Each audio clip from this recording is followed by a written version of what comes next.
Hello बच्चों, बहुत बहुत नमस्कार। स्वागत है आपका नए चैप्टर नए लेक्चर में।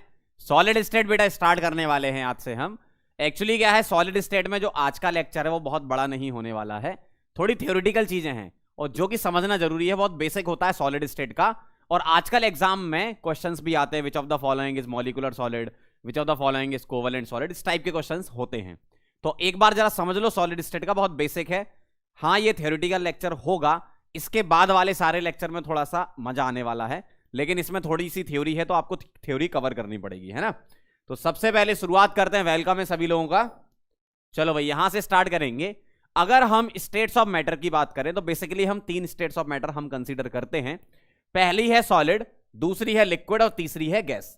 अब मुझे आप एक बात बता दो, सॉलिड, लिक्विड और गैस में क्या डिफरेंस है। ये वैसे मैंने आपको गैस स्टेट में भी बताया था, लेकिन अगर आपको याद नहीं आ रहा तो एक बार और याद दिलाता हूं। देखो, अगर मैं आपसे बोलूं सॉलिड, लिक्विड और गैस को, दो फैक्टर यहां पर मैं कंसीडर कर रहा हूं।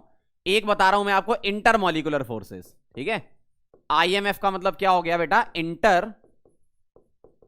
इंटरमॉलिक्यूलर फोर्सेस, मतलब जो मॉलिक्यूल के बीच में आपस में लगते हैं। इंटरमॉलिक्यूलर फोर्सेस के बारे में हम बात कर रहे हैं, जो एटम्स और मॉलिक्यूल्स में लगते हैं। एक इसके बारे में बात करेंगे और एक बात करेंगे डिस्टेंस की। कौन सी डिस्टेंस? मॉलिक्यूलर डिस्टेंस, ठीक है। कौन सी डिस्टेंस है बेटा ये? मॉलिक्यूलर डिस्टेंस, ठीक है, या एटम की डिस्टेंस की भी बात कर सकते हैं हम। तो बहुत सिंपल सी चीज है, क्या है, ध्यान से देखना जरा। सॉलिड में इंटरमॉलिक्यूलर फोर्सेस होते हैं बेटा स्ट्रॉन्ग, तभी तो मॉलिक्यूल पास पास होते हैं, और मॉलिक्यूल पास पास तो डिस्टेंस क्या होगी, शॉर्ट होगी। डिस्टेंस क्या होगी, मॉलिक्यूल के बीच की शॉर्ट होगी, तभी तो फोर्स ज्यादा लगेंगे, पास पास होते हैं मॉलिक्यूल। लिक्विड में क्या होता है, लिक्विड में सॉलिड और गैस के बीच का होता है, मतलब यहां मैं लिख रहा हूं इंटरमॉलिक्यूलर फोर्सेस क्या होता है, intermediate between solid and liquid. और डिस्टेंस भी क्या लिखूंगा मैं बेटा, intermediate between solid and gas, है ना। तो लिक्विड के लिए हम क्या लिख रहे हैं, सॉलिड और गैस के बीच का। अगर मैं आपको गैस के बारे में बोलूं तो इंटरमॉलिक्यूलर फोर्सेस क्या होते हैं, वीक, तभी तो मॉलिक्यूल दूर दूर होते हैं गैस के, है ना। और लॉन्ग डिस्टेंस होती है मॉलिक्यूल के बीच में, मतलब मॉलिक्यूल के बीच की इंटरमॉलिक्यूलर डिस्टेंस ज्यादा होती है, इसलिए फोर्स क्या होते हैं, पुअर होते हैं। तो बहुत सिंपल सी चीज है, वैसे आपको पहले से पता रहता, बस एक बार मैंने रिवाइज करा दिया आपको, है ना। चलो आगे बढ़ रहे हैं। अब हम जनरल कैरेक्टरिस्टिक लिख रहे हैं सॉलिड स्टेट की। मैंने पहले से लिख दी, समझा देता हूं आपको, है ना, क्योंकि थ्योरेटिकल लेक्चर तो बहुत ज्यादा थ्योरी लिखेंगे तो आपको भी बोरिंग सा लगेगा। समझा देता हूं मैं क्या क्या कहानी है। सॉलिड स्टेट के बारे में बात करें तो क्या कह रहे हैं, they have definite mass, volume and shape. जो सॉलिड्स होते हैं उनका एक डेफिनेट शेप होता है, डेफिनेट वॉल्यूम होता है और उसका डेफिनेट मास होता है। इंटरमॉलिक्यूलर डिस्टेंस की बात कर रहे हैं, जो है ना, डिस्टेंस की हम बात कर रहे थे, तो वो क्या होती है, शॉर्ट डिस्टेंस, बहुत पास पास होते हैं, इसलिए तो इंटरमॉलिक्यूलर फोर्सेस ज्यादा लगते हैं, है ना। इंटरमॉलिक्यूलर फोर्सेस आर स्ट्रॉन्ग, देखो यही लिखी है जो अपन ने पीछे लिखा था। अगला देखो, there constituent particles have fixed position, मतलब पोजीशन फिक्स होती है लेकिन वो ऑसिलेट कर सकते हैं। मॉलिक्यूल क्या कर सकते हैं, सॉलिड के, ऑसिलेट कर सकते हैं, ठीक है, ऑसिलेट कर सकते हैं, लेकिन वो फिक्स पोजीशन रहती है। अपन ऐसा बोलते हैं अपने ही, ये मान लो कि मीन पोजीशन से ऑसिलेट कर सकते हैं, ऐसा बोलते हैं अपन। They have incompressible and rigid, rigid होते हैं और उसको आप आसानी से कंप्रेस नहीं कर सकते। सॉलिड्स को आप जानते हो, बहुत सारे सॉलिड्स आपके पास हैं, जैसे ये रहा, ये भी सॉलिड है, माइक लगा, ये भी सॉलिड है, बोर्ड भी आपको सॉलिड दिख रहा है, ठीक है। आप लोगों का दिमाग भी आजकल सॉलिड हो गया है ठीक। तो ये कहानी है इसकी। तो बहुत सिंपल सी प्रॉपर्टी, एक बार रीड कर लो सॉलिड स्टेट की। अब चलते बेटा क्रिस्टलाइन और अमोर्फस सॉलिड में, ध्यान से देखना जरा। अगर मैं टाइप ऑफ सॉलिड को डिस्क्राइब करूं तो क्या क्या कहानी है, एक एक पॉइंट अच्छे समझेंगे। क्रिस्टलाइन में क्या होता है, रेगुलर शेप होता है। क्या होता है बेटा, रेगुलर शेप होता है। जैसे अगर मैं आपको एक क्रिस्टलाइन का बताता हूं, जैसे सपोज मेरे पास NaCl एक क्रिस्टल है, तो NaCl का क्रिस्टल ऐसा होता है कि वो बहुत सारी छोटी छोटी यूनिट से, जिसको हम बोलते हैं बेटा यूनिट सेल, नेक्स्ट लेक्चर में अपन और एक्सप्लोर करेंगे इसको, छोटी छोटी यूनिट सेल से मिलकर बहुत बड़ा सा जाइंट स्ट्रक्चर बनता है, जिसको हम बोलते हैं क्रिस्टलाइन सॉलिड, ठीक है। तो रेगुलर शेप होता है, मतलब जो यूनिट सेल हैं, छोटी छोटी यूनिट हैं, वो रिपीट होती रहती है। जैसे सिंपल सी बात है, बिल्डिंग के बाहर आप खड़े हो तो आपको एक बिल्डिंग क्या दिखेगी, बहुत बड़ी सी दिखेगी, तो उसको बोलते हैं बेटा लैटिस, ठीक है। और उसके छोटे छोटे जो रूम्स होते हैं, ठीक, वो क्या हो गए, उसके यूनिट सेल हो गए। तो बहुत सारे यूनिट, बहुत लार्ज, मतलब एक तरीके से बहुत बड़े अमाउंट में क्या हो, रिपीट हो, बहुत बड़े नंबर में रिपीट हो, तो उसको बोलते हैं क्या, क्रिस्टलाइन सॉलिड। तो रेगुलर शेप होता है इसका, ठीक है। इधर क्या होता है, इर्रेगुलर शेप होता है, ठीक है। तो यहां शेप उसका रेगुलर होता है और इसका इर्रेगुलर, मतलब क्रिस्टल यहां पर क्या होते हैं, छोटे छोटे क्रिस्टल के फॉर्म में रहता है, ठीक, मतलब जो मॉलिक्यूल होते हैं उनके छोटे छोटे क्रिस्टल होते हैं, जिसको अमोर्फस बोलते हैं। इसका एक फिक्स मेल्टिंग पॉइंट होता है, क्रिस्टलाइन का क्या होता है, शार्प मेल्टिंग पॉइंट होता है, फिक्स मेल्टिंग पॉइंट होता है। और यहां पर क्या होता है, रेंज ऑफ मेल्टिंग पॉइंट होता है। ये क्या है, धीमे धीमे सॉफ्ट होते हैं धीमे धीमे, धीमे धीमे से याद आया, कॉपीराइट स्ट्राइक हो गया था आज अपना, सीख लिया लेकिन मैंने कैसे होता है, ठीक है। मुझे समझ में नहीं आ रहा था, गूगल करके देखा, बहुत सारी चीजें थी उसमें, मैंने कहा एक बार कर ही लेते हैं, समझ में आ जाएगी सारी कहानी। आप लोगों ने भी काफी मदद की मेरी उसमें। चलो आगे बढ़ते हैं। Have definite heat of fusion, ठीक है। Heat of fusion fix amount होती है, मतलब फिक्स होती है वैल्यू, जैसे मेल्टिंग पॉइंट शार्प है, मतलब एक फिक्स वैल्यू होती है। सपोज जैसे आपने बोल दिया 100 डिग्री सेंटीग्रेड या 150 डिग्री सेंटीग्रेड, ये मान लो किसी सॉलिड का मेल्टिंग पॉइंट, तो फिक्स वैल्यू है। ये क्या होता है, स्लोली स्लोली सॉफ्ट होते हैं, कौन से, अमोर्फस वाले। मतलब इसकी हीट ऑफ फ्यूजन क्या होती है, डेफिनेट नहीं होती, do not have definite heat of fusion, ठीक है, क्योंकि ये धीमे धीमे नरम होते हैं, सॉफ्ट होते हैं। अगला है एनिसोट्रोपिक इन नेचर। इस प्रॉपर्टी का मतलब क्या है, इसको समझना जरूरी है। और यहां क्या लिखा है, आइसोट्रोपिक इन नेचर। एनिसोट्रोपिक और आइसोट्रोपिक को बेटा अगर मैं क्लासीफाई करूं तो यहां पर थोड़ी जगह बना के लिख लेते हैं, समझना जरा बात को। एनिसोट्रोपिक और आइसोट्रोपिक क्या है, इसका मतलब क्या है बेटा। एनिसोट्रोपिक का मतलब होता है different physical properties, physical properties जैसे रिफ्रैक्टिव इंडेक्स हो गया, थर्मल एक्सपांसन, कंडक्टिविटी वगैरह, ये सब है ना। Different physical property in different direction, ठीक। आप अलग अलग डायरेक्शन में चले जाओ, मान लो आपके पास 3 डायरेक्शन है, सपोज एक एक्स एक वाई एक जेड, तो अलग अलग डायरेक्शन में जाओगे तो डिफरेंट फिजिकल प्रॉपर्टी आपको मिलने वाली है। यहां क्या होता है, आइसोट्रोपिक क्या होता है बेटा, same physical property, same physical property in different direction. आप अलग अलग डायरेक्शन में जाओगे तो फिजिकल प्रॉपर्टी क्या होंगी, सेम रहती है, तो वो आइसोट्रोपिक क्रिस्टल कहलाते हैं, इसको अपन अमोर्फस बोलते हैं, ठीक है। ये मतलब है इसका। लॉन्ग रेंज ऑर्डर मतलब जो छोटी छोटी यूनिट सेल्स होती हैं, जिसको मैं बता रहा था अभी, वो रिपीट होती हैं, लार्ज नंबर में रिपीट होती हैं, है ना, इसलिए लॉन्ग रेंज ऑर्डर बोलते हैं। और इसमें क्या होती है, बहुत ही छोटे टाइम इंटरवल के लिए होती हैं वो, तो शॉर्ट रेंज ऑर्डर होता है। बहुत सिंपल सा है, मतलब इससे थ्योरेटिकल क्वेश्चन पूछ सकते हैं इन्हीं पॉइंट से मिला के, तो बस एक बार रीड कर लेना आप, है ना। इनको हम बोलते हैं बेटा ट्रू सॉलिड, है ना। लॉन्ग रेंज ऑर्डर समझ गए आप, शॉर्ट रेंज ऑर्डर समझ गए, ठीक है।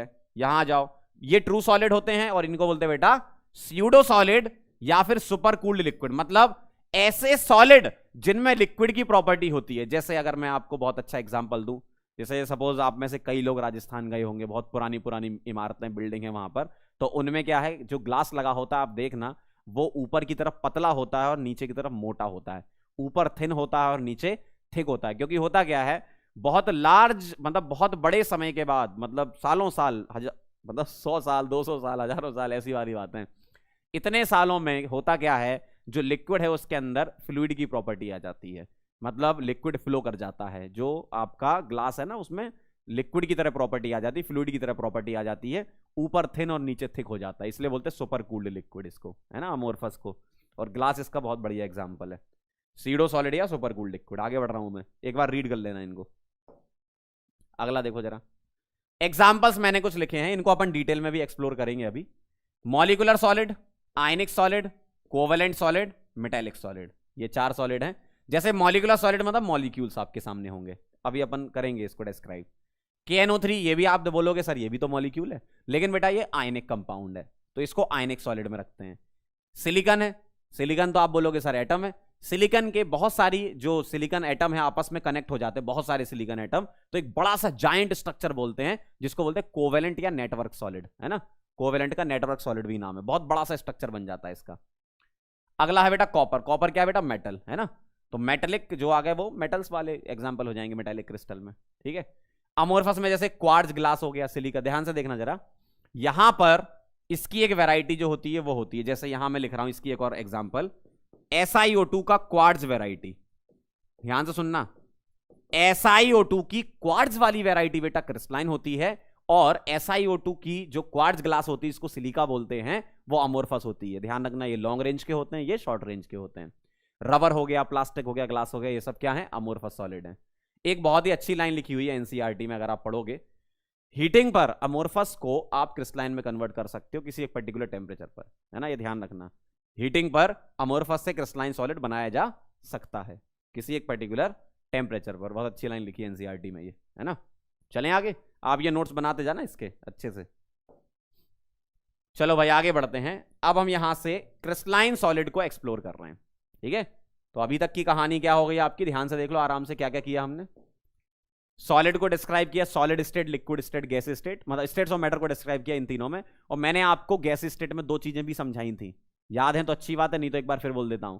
देखो दो फैक्टर होते हैं, एक फैक्टर है बेटा इंटरमॉलिक्यूलर फोर्सेस और दूसरा फैक्टर है थर्मल एनर्जी। इंटरमॉलिक्यूलर फोर्सेस क्या होते हैं, अगर वो ज्यादा है तो मॉलिक्यूल पास पास आएंगे, और थर्मल एनर्जी अगर ज्यादा है तो मॉलिक्यूल दूर दूर जाएंगे। एक तरीके से आप एनर्जी प्रोवाइड कर रहे हो, है ना। तो ये दोनों फैक्टर से ही रिलेटेड ये पॉइंट है। अगर इंटरमॉलिक्यूलर फोर्सेस ज्यादा हैं तो सॉलिड होगा, और अगर थर्मल एनर्जी ज्यादा है, मॉलिक्यूल दूर दूर जाएंगे तो गैस होगा। मतलब इंटरमॉलिक्यूलर फोर्सेस वीक होंगे तो थर्मल एनर्जी ज्यादा होगी, ठीक है।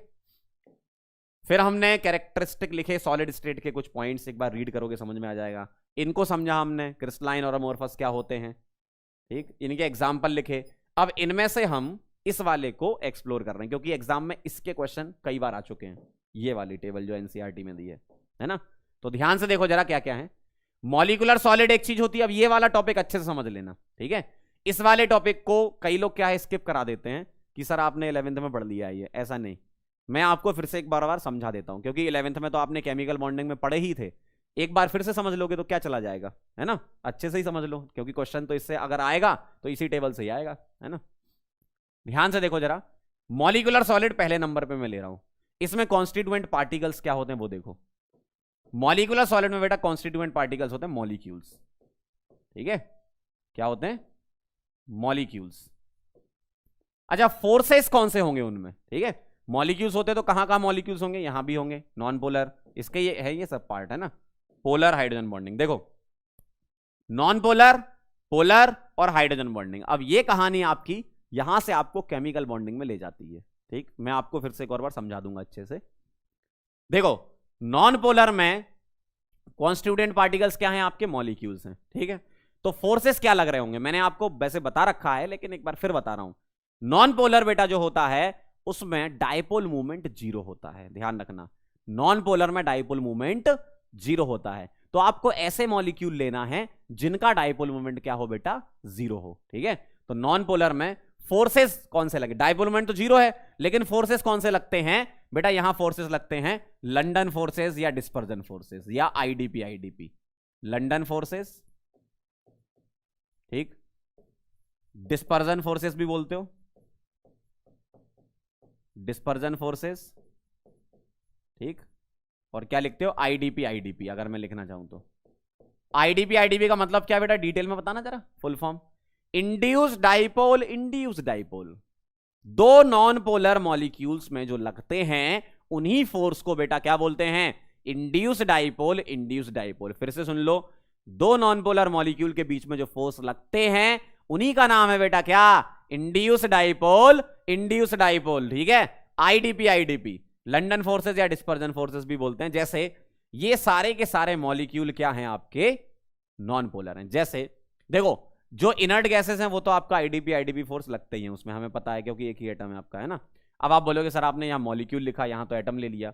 इनर्ट गैसेस को अलग से ध्यान रखना कि इनर्ट गैसेस भी आईडीपी, आईडीपी डिस्पर्जन फोर्सेस होते हैं उसमें, ठीक है। अब इसके अलावा जैसे CCl4 हो गया, CCl4 ऐसा है जिसका डायपोल मूवमेंट 0 होता है, मतलब ये भी नॉन पोलर में आ गया। H2 वाला ऐसा है जिसका डायपोल मूवमेंट 0 होता है, ये भी नॉन पोलर में आ गया। I2 का भी डायपोल मूवमेंट 0, ये भी नॉन पोलर में आ गया। और CO2 का भी डायपोल मूवमेंट 0, ये भी नॉन पोलर में आ गया। जैसे आप CO2 का स्ट्रक्चर बनाओ, मान लो एक एग्जांपल से समझा रहा हूं, ऐसा दिखेगा। इसका डायपोल का डायरेक्शन इधर और इसका इधर। क्यों, डायपोल किस तरफ जाता है, लो इलेक्ट्रोनेगेटिव से बेटा हाई इलेक्ट्रोनेगेटिव की तरफ जाता है। तो एक वेक्टर ये है, एक वेक्टर ये है, ये दोनों एक दूसरे को काट देंगे, मतलब ओवरऑल डायपोल मोमेंट क्या हो जाएगा, 0, ठीक। इसी तरीके से अगर आप CCl4 का बनाते हो तो ऐसा दिखेगा। ध्यान से देख लो जरा, समझा रहा हूं, एक एक एग्जांपल है ना, लोग आपको नहीं समझाते, ये ऐसा समझा रहा हूं। देखो अब क्या होगा, यहां पर CCl4 में जब मैं डायरेक्शन बनाऊंगा तो इस तरीके से डायरेक्शन बनेगी इसकी। और बेटा ये कैसा केस हो गया, 4 बॉन्ड पेयर और 0 लोन पेयर का, मतलब सिमेट्रिकल ज्योमेट्री जब आती है, साइड एटम सेम होते हैं तो सारे वेक्टर एक दूसरे को काट देते हैं, मतलब नेट डाइपोल मोमेंट क्या आता है, 0 आता है। ठीक, तो ये भी अपना 0 वाला हो गया। H2I2 का कैसा दिखेगा, H2 बेटा ऐसा दिखेगा और I2 आपको ऐसा दिखेगा। तो वैसे भी सेम एटम के बीच में बॉन्ड बन रखा है, मतलब नॉन पोलर ही होगा ना। कहां बनाओगे डायरेक्शन डाइपोल की, कहीं नहीं बना सकते क्योंकि सेम एटम है ना। अच्छा ये H है, यहाँ पे I नहीं है ना, H2 और I2 है ना, ये सेम एटम है, ये सेम एटम है ना। यहां पर I2 नहीं, I नहीं था, गलती से लिख गया था, H आएगा। तो बेटा ये दोनों ही क्या है, H एटम है, ये दोनों भी क्या है बेटा, H एटम है ना, सॉरी I एटम है, ये H एटम है, ये I एटम है। मतलब इनका इलेक्ट्रोनेगेटिविटी डिफरेंस नहीं है, तो ये बॉन्ड क्या होगा, नॉन पोलर होगा, सीधा सा। समझ गए कहानी। तो ये बेटा IDP लगाते हैं। आगे बढ़ते हैं। पोलर में क्या होता है, पोलर में जिनका डाइपोल मोमेंट 0 नहीं होता वो होते हैं पोलर मॉलिक्यूल। जिनका डाइपोल मोमेंट 0 नहीं होता वो होते हैं बेटा क्या, पोलर मॉलिक्यूल। अच्छा ये पोलर मॉलिक्यूल कैसे पता करोगे, जैसे अच्छा पहले फोर्स लिख लो। पोलर में फोर्स कौन से होते हैं बेटा, डाइपोल डाइपोल। डीपीडीपी फोर्सेस का मतलब क्या है, डाइपोल डाइपोल फोर्सेस। जैसे मान लो HCl है, तो HCl में क्या होगा, H सिंगल Cl, किस तरफ डायरेक्शन बनाऊंगा, लो इलेक्ट्रोनेगेटिव से हाई इलेक्ट्रोनेगेटिव की तरफ। तो ये वेक्टर कट रहा है क्या, नहीं कटेगा ना, इसका मतलब ये पोलर है। इस तरीके से SO2 का स्ट्रक्चर कैसा होता है, ऐसा होता है बेटा बेंट। इसके डाइपोल का डायरेक्शन इधर और इसके डाइपोल का डायरेक्शन इधर। देखो SO2 बेंट होता है ना, अब इतना तो केमिकल बॉन्डिंग का पता होना चाहिए आपको, है ना। तो इसका डाइपोल का डायरेक्शन इधर और इसका इधर, तो काटेंगे क्या, ये नहीं काटेंगे, नहीं काटेंगे। इसका मतलब डाइपोल डाइपोल। देखो डाइपोल मूवमेंट नॉन जीरो होने का मतलब ही यही है कि वो पोलर है। ठीक, तो इन सभी का डाइपोल मूवमेंट क्या होगा, इन सभी का डाइपोल मूवमेंट क्या होगा, 0, और इसका डाइपोल मूवमेंट क्या होगा, नॉन जीरो। ध्यान रखना ये बात, है ना। मैं फिर से बोल रहा हूं, ये देखने में थ्योरेटिकल पोर्शन है, लेकिन ये थोड़ा सा इंपॉर्टेंट हो गया, आजकल पूछने लगे इससे सवाल, इसलिए मैं आपको पढ़ा रहा हूं, वरना मैं भी यूनिट सेल से शुरू करता और आपको पता भी नहीं चलता। ठीक है, फिर आप ही बोलते कि सर वो वाला चीज समझा दो जरा एक बार। ठीक,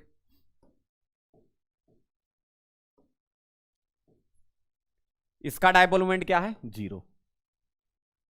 ठीक है, आगे बढ़ते हैं। अगला बेटा हाइड्रोजन बॉन्डिंग। हाइड्रोजन बॉन्डिंग भी एक तरीके का डीपीडीपी फोर्स ही है। डीपीडीपी फोर्स का स्पेशल क्राइटेरिया होता है क्या, हाइड्रोजन बॉन्डिंग। मतलब डीपीडीपी फोर्स जब किसकी वजह से लगने लगे, फ्लोरीन, ऑक्सीजन और नाइट्रोजन, इनसे जुड़े हुए H, और स्पेशल केस में क्लोरीन और कार्बन भी होता है, लेकिन अभी आप यहां पर इस चैप्टर में 3 ये ध्यान रखो, फ्लोरीन, ऑक्सीजन और नाइट्रोजन से इन्वॉल्व H हाइड्रोजन बॉन्डिंग में इन्वॉल्व होते हैं। जैसे अगर मैं H2 की बात करूं, आइस हो गया आपका, है ना, वाटर हो गया, ये सब इनमें हाइड्रोजन बॉन्डिंग होती है। कैसे होती है, आपने सुना था केज लाइक स्ट्रक्चर, मैंने आपको बताया था कैसा होता था केज लाइक स्ट्रक्चर। इस तरीके से हाइड्रोजन बॉन्डिंग हुआ करती थी। ठीक है, इस तरीके से हाइड्रोजन बॉन्डिंग हुआ करती थी। याद करो, अब आपको ये याद आना चाहिए थोड़ा थोड़ा, है ना। इस तरीके से हाइड्रोजन बॉन्डिंग हुआ करती थी। ठीक है, इस तरीके से दिख रहा है। तो ये हाइड्रोजन बॉन्डिंग वाले केसेस है, मतलब जहां पर F और N से जुड़े हुए H इन्वॉल्व होने लगे, वो हाइड्रोजन बॉन्डिंग, मतलब एक तरीके का डीपीडीपी फोर्स ही होता है। हाइड्रोजन बॉन्डिंग बेटा क्या होता है, डीपीडीपी फोर्स का ही स्पेशल टाइप है। ठीक, तो ये समझ गए कहानी, फोर्सेस आपको क्लियर समझ में आए, एग्जाम्पल हो गए। फिजिकल नेचर ये आपको ध्यान रखना पड़ेगा, जैसे ये सॉफ्ट होते हैं, ठीक है, ये सॉफ्ट है, ये भी सॉफ्ट है, ये क्या होता है, हार्ड होता है। ठीक है, क्योंकि इसमें क्या होता है, एक तरीके से बहुत बड़ा स्ट्रक्चर बनता जाता है, केज लाइक स्ट्रक्चर बनता जाता है ना। ये बेटा इंसुलेटर होते हैं, ये भी इंसुलेटर होते हैं और ये भी इंसुलेटर होते हैं। ठीक है, तीनों ही इंसुलेटर, मतलब आप तो ये ध्यान रखो, मॉलिक्यूलर सॉलिड ओवरऑल इंसुलेटर है। ठीक है, मेल्टिंग पॉइंट की बात करें तो इसका कम होता है, इसका भी कम होता है और इसका भी कम होता है। जो आईडीपी वाले हैं बेटा, वो फोर्सेस बहुत वीक होते हैं। ठीक है, आईडीपी फोर्सेस क्या होते हैं, बहुत वीक होते हैं, तो उनका मेल्टिंग पॉइंट कम होता है। डीपीडीपी आईडीपी की तुलना में, कंपैरिजन में ज्यादा अच्छे हैं। और आईडीपी में भी अगर आप हाइड्रोजन बॉन्डिंग का तो और भी अच्छे हैं, सॉरी डीपीडीपी में हाइड्रोजन बॉन्डिंग पे आ जाओ तो और भी अच्छे हैं। मतलब अगर मैं फोर्सेस के बारे में बोलूं तो आईडीपी सबसे पीछे, डीपीडीपी उसके बाद, और डीपीडीपी स्पेशल मतलब हाइड्रोजन सबसे आगे। तो वेरी लो और लो में भी अगर आप बताओ तो इसका कम, इसका थोड़ा ज्यादा, इसका थोड़ा सा ज्यादा, ऐसा होता है ना। तो ये कहानी है इसकी, समझ गए। तो ये हो गया मॉलिक्यूलर सॉलिड। अभी रुको, जाओ नहीं, अभी तो और भी हैं। चारों पढ़ने अपने को। अगला है आयनिक सॉलिड। देखो अगर मैं बेटा आयनिक सॉलिड की बात करूं तो आयनिक सॉलिड में कॉन्स्टिट्यूएंट पार्टिकल्स क्या होते हैं बेटा? आयंस होते हैं। क्या होते हैं? आयंस। और आयंस क्या होंगे आपके? कैटायंस। कैटायंस एंड क्या? एनायंस। तो बेटा आयंस में क्या है आपके? कैटायंस भी हैं और एनायंस भी। बताओ जरा कैटायन और एनायन के बीच में कौन सा फोर्स लगता है? अरे अब तो पता चल गया होगा। दो चार्ज पार्टिकल के बीच में एक पॉजिटिवली चार्ज एक नेगेटिवली चार्ज, कौन सा फोर्स लगता है? Electrostatic force of attraction. Electrostatic force of क्या? Attraction. Electrostatic force of attraction लगता है। जैसे ये सारे के सारे कंपाउंड मैंने क्या ले रखे हैं बेटा? ये आयनिक कंपाउंड ही तो है। Na+Cl- Mg2+O2-, ठीक है, Zn2+S2-, Ca2+F-, ये सारे आयनिक कंपाउंड है ना। तो जो आयनिक कंपाउंड्स होते हैं वो सारे के सारे आपके इस वाले में आते हैं, इस वाले जोन में आते हैं, है ना, इस वाले पॉइंट में आते हैं। इलेक्ट्रोस्टैटिक फोर्स ऑफ अट्रैक्शन होता है आयनिक कंपाउंड में, आपको पता है। फिजिकल नेचर की बात करें तो आयनिक कंपाउंड हार्ड होते हैं, क्योंकि ये जो कंपाउंड है ना इनके बड़े बड़े लैटिस होते हैं, तो ये क्या होते हैं? हार्ड होते हैं और ब्रिटल भी होते हैं, मतलब टूट जाते हैं ये। और इसके बारे में एक बहुत इंपॉर्टेंट पॉइंट है, ये क्या? इंसुलेटर इन सॉलिड, ये ध्यान रखना, but conductor in मॉल्टन and aqua solution. अब ऐसा क्यों? पूछो क्यों, सारे एक्सप्लेन करेंगे अपन। ऐसा नहीं कि टेबल पढ़ दी, लिखा है तो इसका मतलब थोड़ी कि मैं ऐसे पढ़ते जाऊं कि ये होता ये होता ये होता, खत्म, चैप्टर ही खत्म। ऐसा नहीं करना, अपन को समझना भी है। अच्छा, आयनिक सॉलिड के बारे में बोला है क्या? ये इंसुलेटर होते हैं सॉलिड फॉर्म में, लेकिन कंडक्टर होते हैं कब? मॉल्टन स्टेट में या फिर एक्वा सॉल्यूशन, पानी में इसको डालते हैं। ऐसा क्यों होता है? एक्चुअल में क्या होता है, सॉलिड में फोर्सेस बहुत स्ट्रांग होते हैं। जब ये सॉलिड फॉर्म में होता है तो फोर्सेस बेटा होते हैं स्ट्रांग, लेकिन जैसे ही इसको अपन मॉल्टन स्टेट में ले जाते हैं, मेल्ट करते हैं या इसको पानी में डालते हैं, तो होता क्या है, जैसे ही आपने इसको पानी में डाला तो ये क्या होगा? कैटायन और एनायन में सेपरेट हो जाएगा। और कैटायन और एनायन में सेपरेट कौन करेगा भाई? पानी आपने डाला ना, तो वाटर करेगा। वाटर कैसे करेगा? जैसे Na+ है और Cl- है, सपोज क्या है? Na+ और Cl-, समझ लो, अब समझ रहे हो तो अच्छे से। जैसे Na+ है और Cl- है, तो वाटर का जो नेगेटिव एंड है, वाटर का नेगेटिव एंड कौन सा होगा? जिसकी इलेक्ट्रोनेगेटिविटी ज्यादा होगी। तो ये नेगेटिव एंड है बेटा, और ये क्या है? इसके पॉजिटिव एंड है। तो ये Na+ को अपनी तरफ खींचेगा, और वाटर का जो पॉजिटिव एंड है वो क्या करेगा? पॉजिटिव एंड क्या है बेटा? हाइड्रोजन। तो वो किसको खींचेगा बेटा? Cl- को। तो Na+ और Cl- का जो स्ट्रॉन्ग फोर्स था वो पानी ने क्या कर दिया? वीक। क्यों? वाटर जा रहा है दोनों तरफ से, Na+ के पास भी जा रहा है और Cl- के पास भी जा रहा है। Cl- को तो वाटर ने क्या बोला? वाटर के H ने बोला मैं जाऊंगा, क्यों? मैं पॉजिटिव हूं, Cl- से तो मैं खींच के लाता हूं। और दूसरी तरफ से किसने बोला? ऑक्सीजन ने बोला बेटा तू पीछे हो जा, मैं जा रहा हूं क्योंकि मैं नेगेटिव चार्ज हूं। तो क्या है, ये इसको खींचेगा, ये इसको खींचेगा। तो जो सॉलिड में इनके अच्छे फोर्स थे, पानी में जाने के बाद ये टूट गए। टूट गए इसका मतलब फ्री आयंस बन गए, और फ्री आयंस क्या करते हैं? पानी में घूमते रहते हैं। तो मतलब आयंस का फ्लो हुआ, तो आयंस के फ्लो की वजह से इलेक्ट्रिसिटी कंडक्ट हो जाती है। इसलिए ये बोलते हैं हम अच्छे कंडक्टर होते हैं। कहां? पानी में डालो या फिर मेल्ट कर दो इनको, आयन के फॉर्म में तोड़ लो, दोनों में आयन के फॉर्म में तोड़ना हो गया, है ना। तो अगर ये सॉलिड फॉर्म में है, इसका मतलब क्या है? ये कंडक्टर नहीं है, आयन का फ्लो ही नहीं हो पाएगा, फोर्स ही इतने अच्छे हैं। लेकिन जैसे ही आपने इनको पानी में डाला तो ये टूट जाएंगे। टूट जाएंगे मतलब Na+ और Cl- बना लेंगे, मतलब ये दूर दूर हो जाएंगे और आयन फ्लो करने लगेंगे पानी में, बढ़िया तैर रहे हैं, फ्लो कर रहे हैं। और अगर ये फ्लो करने लगेंगे इसका मतलब कंडक्टिविटी आ जाएगी। समझ गए ये वाला पॉइंट? चलो भाई, अब अगर मैं बात करूं मेल्टिंग पॉइंट की, बेटा बोला आपने क्या? आयनिक सॉलिड। तो सॉलिड फॉर्म में इसका बड़ा सा लैटिस होता है, बहुत बड़ा, और बहुत बड़ा लैटिस होता है, तो बेटा इनका मेल्टिंग पॉइंट बहुत ज्यादा होता है, ठीक है, बहुत अच्छे फोर्स होते हैं इनमें, बहुत लैटिस एनर्जी। देखो melting point is connected with the lattice energy, ठीक है। अगर बहुत बड़ा लैटिस है तो लैटिस एनर्जी ज्यादा। लैटिस एनर्जी का फॉर्मूला, लैटिस एनर्जी की डेफिनेशन पता है आपको? फॉर्मूला तो छोड़ो, डेफिनेशन पता है क्या होती है? Amount of energy required to break 1 mole of the crystal, 1 mole of the lattice into constituent ions. मतलब आपको 1 मोल लैटिस को तोड़ना है, तोड़ने के लिए कितनी एनर्जी देनी पड़ेगी? अब लैटिस अगर बहुत अच्छा है, फोर्सेस स्ट्रांग है, तो लैटिस एनर्जी ज्यादा, मेल्टिंग पॉइंट ज्यादा, है ना। समझ गए कहानी ये? चलो इसको हटा रहा हूं, मैं समझाने के लिए बताया था। तो ये बेटा ये कहानी है इसकी, तो इसकी कहानी पूरी क्लियर। अब चलते हैं आगे।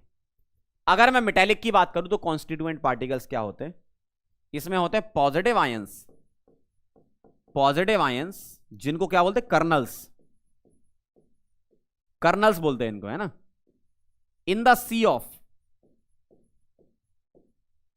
Electrons, in the sea of electrons, मतलब इलेक्ट्रॉन्स का एक समंदर होता है, मतलब बहुत ज्यादा इलेक्ट्रॉन्स रहते हैं, है ना। और कर्नल्स यानी कि पॉजिटिव चार्ज बहुत सारे होते हैं। तो होता क्या है, पॉजिटिव और नेगेटिव का एक क्या होता है, इलेक्ट्रॉन सी मॉडल जिसको बोलते हैं वो बनता है। उसी से ही हम एक्सप्लेन करते हैं क्या, मेटेलिक बॉन्डिंग। जैसे अगर मैं आपको समझाऊं, मान लो मेरे पास क्या है, NaCl है, ठीक है, सॉरी NaCl तो आपका आयनिक हो गया, Na है, मेटल ले लो, मेटल Na है, तो Na क्या करेगा बेटा, Na+ बनाएगा और इलेक्ट्रॉन्स देगा। सही है, मैंने एक समझाने के लिए सोडियम मेटल ले लिया, ठीक। तो मेटल कोई भी ले सकते हो, मेटल क्या करेगा, उसने कैटायन बनाया और इलेक्ट्रॉन रिलीज करे। तो होता क्या है, बहुत सारे कैटायंस होते हैं और बहुत सारे इलेक्ट्रॉन्स होते हैं, जो इस तरीके से क्या बना लेते हैं, एक इलेक्ट्रॉन सी मॉडल जिसको बोलते हैं। इलेक्ट्रॉन है और क्या है अपने पास, Na+, कैटायन है, इलेक्ट्रॉन है और कैटायन है। किस तरीके से, ध्यान से देखना, ये है मेरे पास कैटायन और ये है क्या, इलेक्ट्रॉन, फिर कैटायन,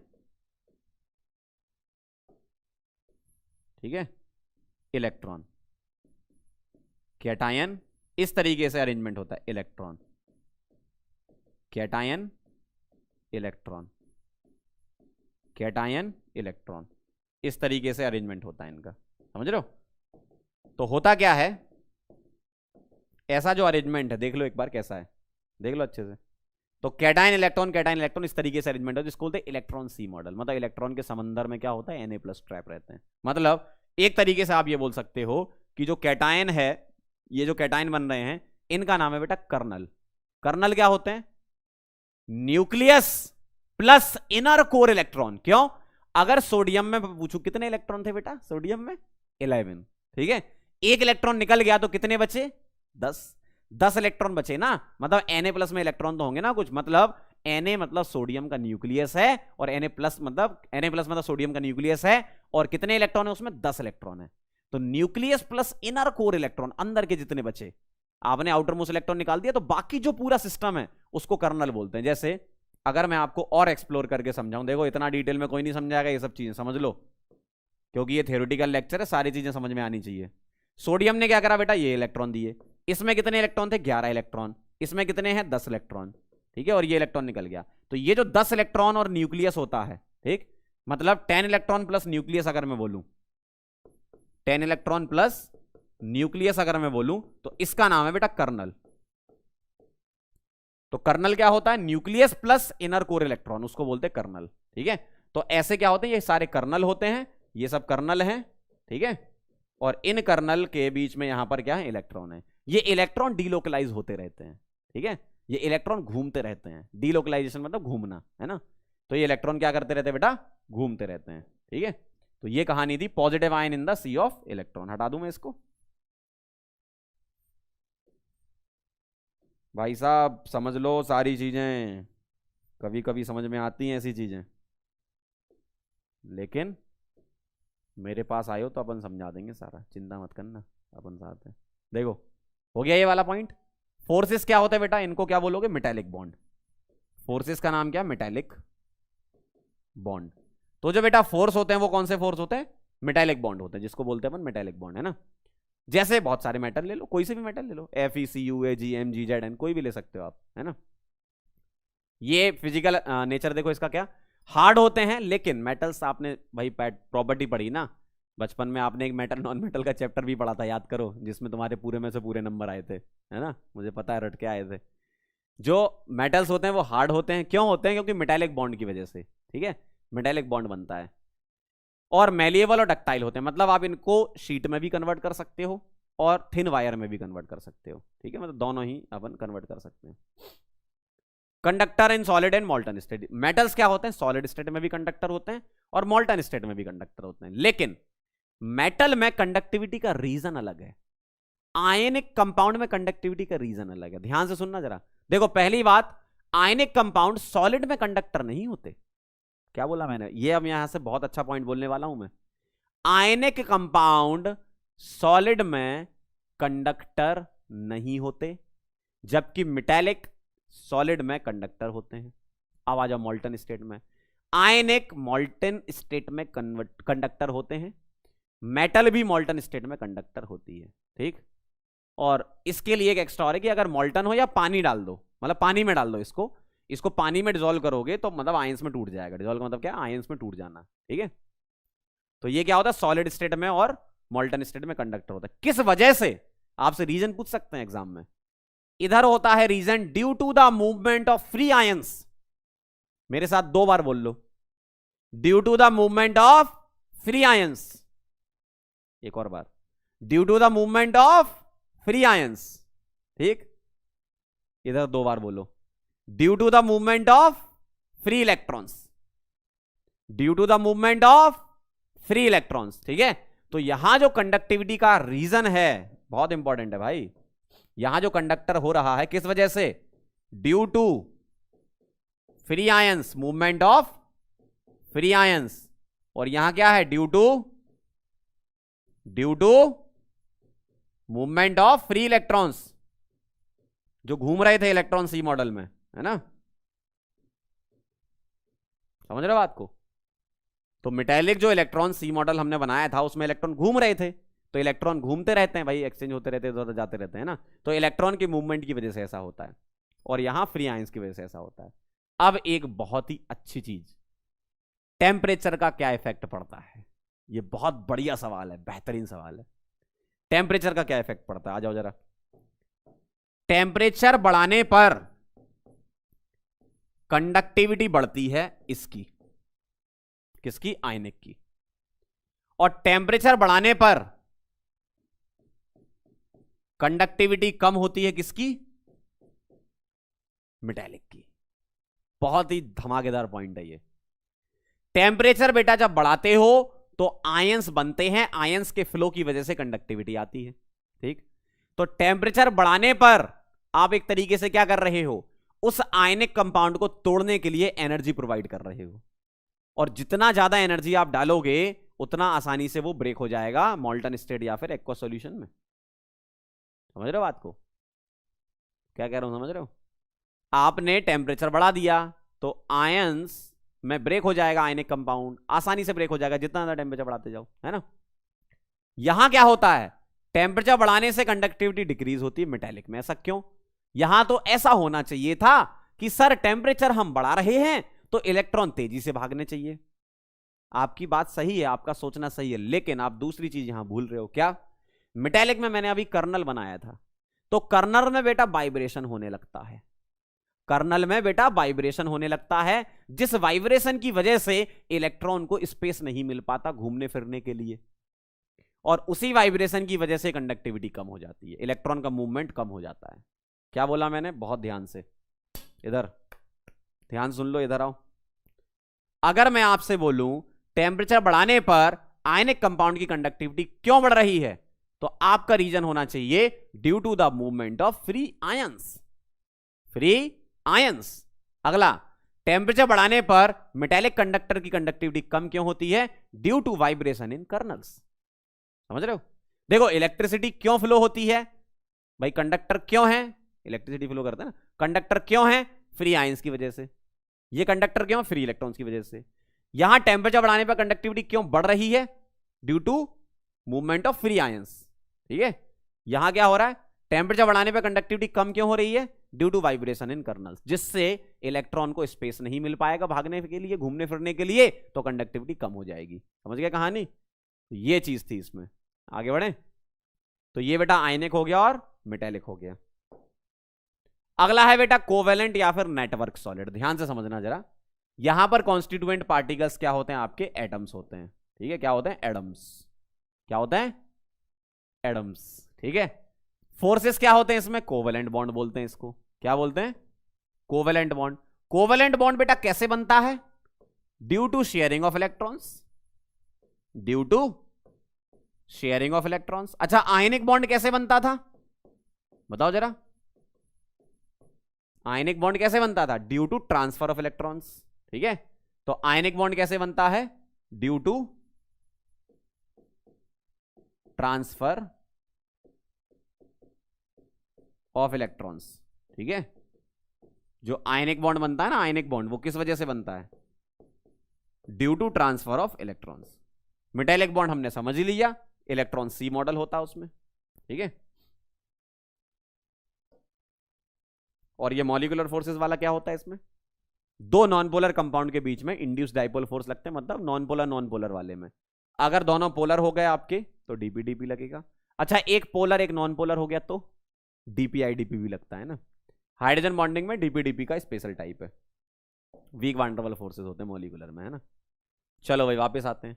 जैसे यहां एग्जांपल देखो, अगर मैं यहां एग्जांपल की बात करूं तो SiO2 की क्वार्ट्ज वाली वैरायटी ये कोवेलेंट होती है, मतलब SiO2 का बहुत बड़ा सा स्ट्रक्चर। जैसे अगर मैं आपको दिखाऊं तो SiO2 ऐसा होता है, SiO O O SiO O O O SiO O, ऐसे चलता जाता है, ठीक है। तो बहुत बड़ा सा स्ट्रक्चर होता है इसका, जिसको अपन बोलते हैं जायंट कोवेलेंट। क्या बोलते हैं बेटा? जायंट कोवेलेंट, ठीक है। क्या बोलते हैं? जायंट कोवेलेंट, ठीक है। जायंट कोवेलेंट, समझ गए। SiC का भी इसी टाइप से होता है, मतलब यहां पर Si है, Si मतलब हर एक कार्बन से एक Si और हर एक Si से नहीं, हर एक कार्बन से 4 Si नहीं, एक बार बना के देखना पड़ेगा।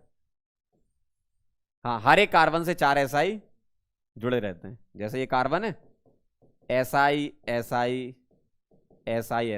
ठीक है, इस तरीके से। फिर एक कार्बन यहां मान लो, इससे 4 Si जुड़े हैं, 3 4, इस तरीके से चलता जाता मामला, ठीक है।